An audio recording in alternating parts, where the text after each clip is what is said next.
As part of the statement. Chris, you have 2 minutes for an opening statement. Thank you, Mark. I appreciate the time. I'm here tonight alone. Apparently my opponent is somewhere else. I think it's critical.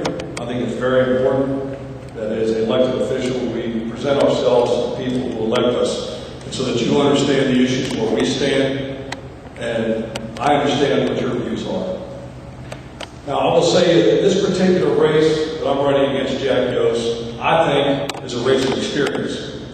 Many of you know that I've been here. Many of you know my father, my mother. I'm the son of a peddler who continues to peddle to this day at almost 83 years of age. I'm the first white to ever graduate from college. In fact, I graduated from West Point, was commissioned as a second lieutenant, where I was quickly thrown into the breach and was in command of 52 men.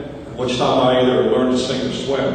As it turned out, I learned to swim. I actually am pretty proud of the way I swam.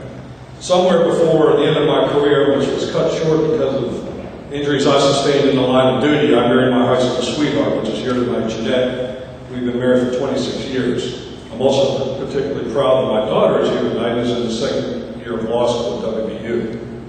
I was fortunate enough that I earned a master's degree from Harvard University in, oddly enough, government.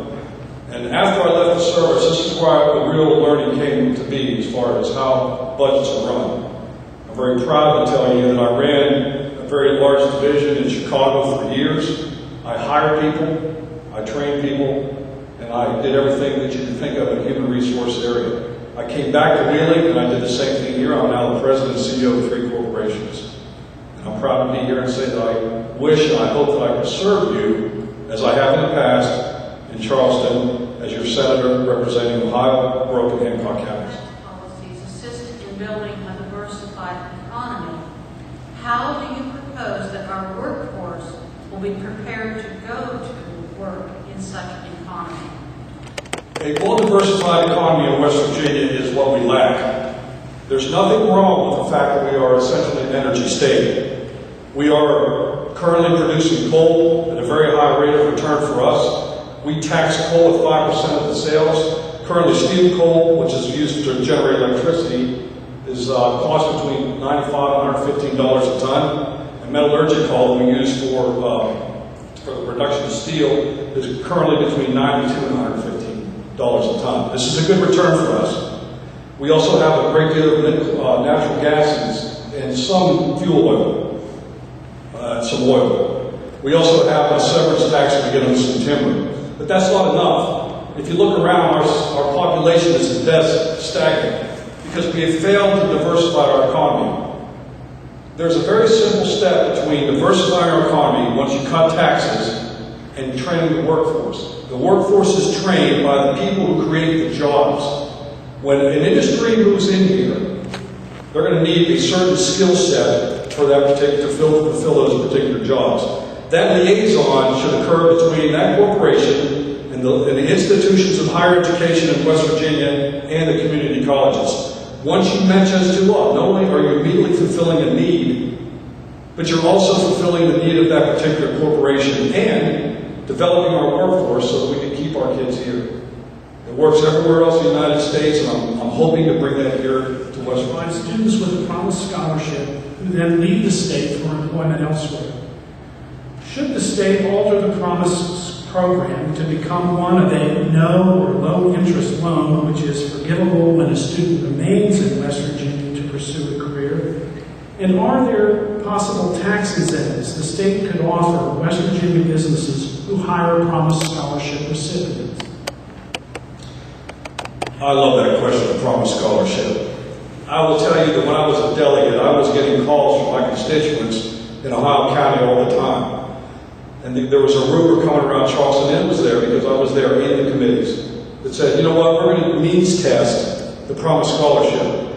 Of course, I was dead set against that, and I am to this day. Why? Because one of the things that gets under my craw, that just bugs me to no end, is when the government makes you a promise, the government should keep the promise. You know, someone mentioned Social Security earlier. The Social Security Trust Fund is empty. There's a bunch of IOUs in there. In the state of West Virginia, as long as I'm representing the people of these 3 counties, I will promise you that nothing's going to happen to the promise. promise scholarship. A promise is a promise.